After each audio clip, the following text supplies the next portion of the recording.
Salve, Salam, Assalamualaikum, Om Swastiastu, Salam Kebajikan, Namo Buddhaya.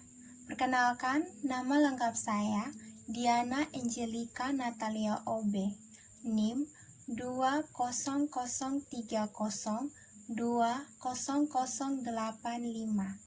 kelas C, semester 1, jurusan Administrasi Bisnis, Fakultas Ilmu Sosial dan Ilmu Politik, Universitas Nusa Cendana Kupang, 2020-2021.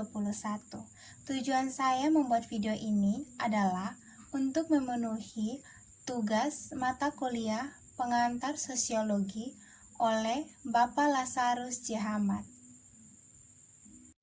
Untuk video kali ini, saya akan mereview sebuah buku yang berjudul CTS and Society, penulis Nancy Kleinwitsky, penerbit Wiley Blackwell, jumlah halaman 352 halaman, bahasa Inggris, tahun terbit 14 Januari 2005, cetakan pertama. Banyak literatur tentang kekuatan komunitas yang mendefinisikan dan mengkonsep kota atau tempat urban. Ada beberapa gagasan yang tersedia untuk menghubungkan kedua masalah secara koheren. Dengan fokus pada pemukiman perkotaan sebagai ekonomi politik dan mengindeks pertumbuhan dengan variabel pertumbuhan penduduk. Ekonomi barat saat ini beroperasi di bawah pasar bebas. Semua usaha produsen monopoli, lembaga keuangan yang saling terkait, konfederasi serikat buruh, dan negara. Di timur, reformasi pasar adalah sinonim untuk menaikkan harga, mengurangi beberapa jenis konsumen, dan menerima pengangguran struktural. Sepanjang sejarah dan lintas budaya telah memperkuat perbedaan status antara pria dan wanita. Wanita dan pria biasanya memiliki status yang berbeda dalam hal penguasaan properti, kontrol tenaga kerja, dan partisipasi politik. Perbedaan status diterjemahkan ke dalam pengecualian wanita dari perguruan tinggi. Namun, pada akhirnya wanita memasuki lembaga pendidikan bersama dengan pria, walaupun dipindahkan ke ruang kelas yang terpisah. Sebagian wanita menghadiri sekolah yang sama dan belajar kurikulum yang sama dengan laki-laki. Status publik mereka mulai meningkat, terutama dengan hak suara yang diberikan oleh amandemen ke-19 pada tahun 1920.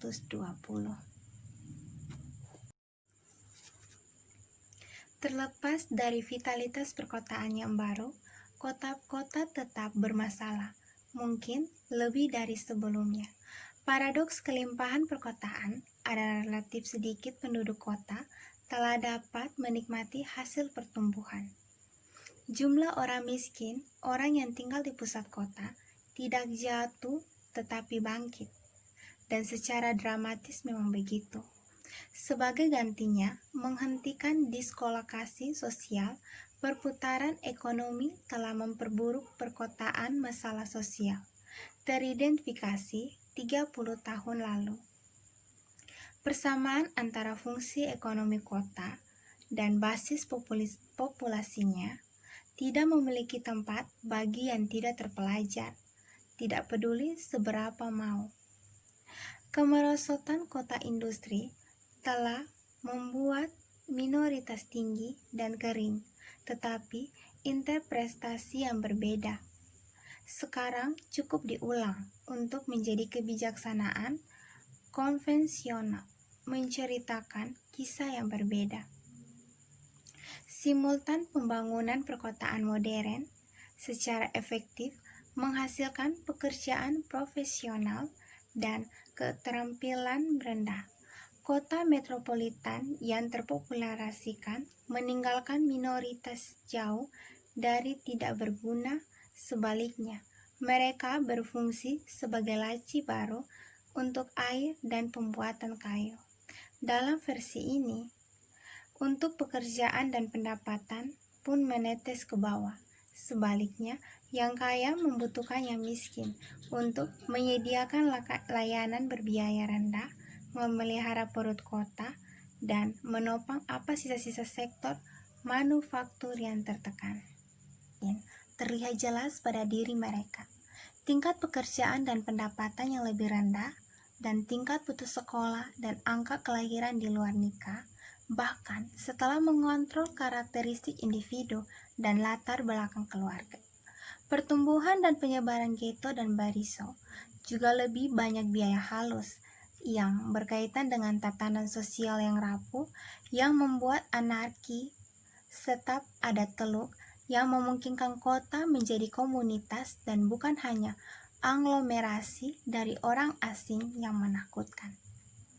Faktor utama di balik peningkatan konsentrasi kemiskinan adalah pertumbuhan ekonomi metropolitan dan proses umum yang menciptakannya dan mempertahankan pemisahan berdasarkan ras dan kelas. Variabel tingkat metropolitan untuk peluang nomik dan segregasi dapat menjelaskan sekitar 4/5 variasi di antara wilayah metropolitan, dan dengan proporsi yang sama dari perubahan kemiskinan burhut dari waktu ke waktu. Budaya lingkungan mandiri menyiratkan bahwa tingkat tetangga kemiskinan akan merespon dengan lambat jika ada untuk peningkatan peluang ekonomi. Kebijakan yang memengaruhi organisasi tata ruang wilayah metropolitan dan mengurangi segregasi ras dan ekonomi juga akan mempengaruhi pembentukan ghetto dan barrios. Sebaliknya, kebijakan yang bertujuan mengubah budaya, nilai-nilai, dan perilaku penghuni ghetto sepertinya tidak akan membuat banyak perbedaan tanpa perubahan yang lebih besar dalam ekonomi metropolitan dan tingkat segregasi.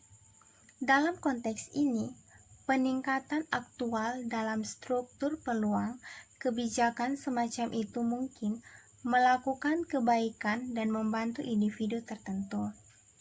Kebanyakan orang Amerika secara samar-samar menyadari bahwa perkotaan Amerika masih merupakan masyarakat yang terjaga keamanannya, tetapi hanya sedikit yang menghargai kedalaman segregasi hitam atau derajatnya yang dipertahankan oleh tatanan kelembagaan yang berkelanjutan dan kontemporer tindakan individu.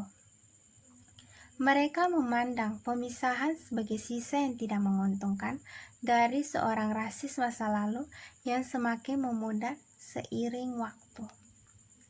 Teori urban memperdebatkan peran teknologi elektronik dalam mempercepat ruang postmodern atau berdiskusi penyebaran fungsi perkotaan di seluruh galaksi.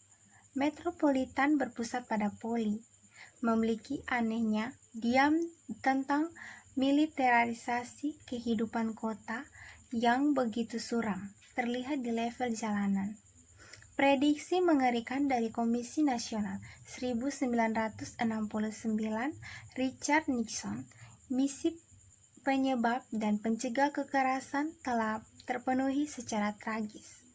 Kami tinggal di kota benteng yang secara brutal terbagi antara sel yang dibentengi dari masyarakat yang makmur dan tempat teror di mana polisi menerangi orang miskin yang diskriminasi. Paradigma sosial liberal lama kontrol mencoba menyeimbangkan resepsi dengan reformasi telah lama digantikan oleh retorika perang sosial yang menghitung kepentingan kaum miskin kota dan kelas menengah sebagai permainan zero sum. Perpaduan penting ini memiliki konsekuen yang luas bagi hubungan sosial dari lingkungan keluarga binaan. Pertama-tama, penyediaan pasar keamanan menghasilkan permintaan paranoidnya sendiri. Keamanan menjadi definisi barang yang posisional dengan akses pendapatan, kelayanan, perlindungan. pribadi, dan keanggotaan di beberapa, diperkuat kantong perumahan atau pinggiran kota terbatas.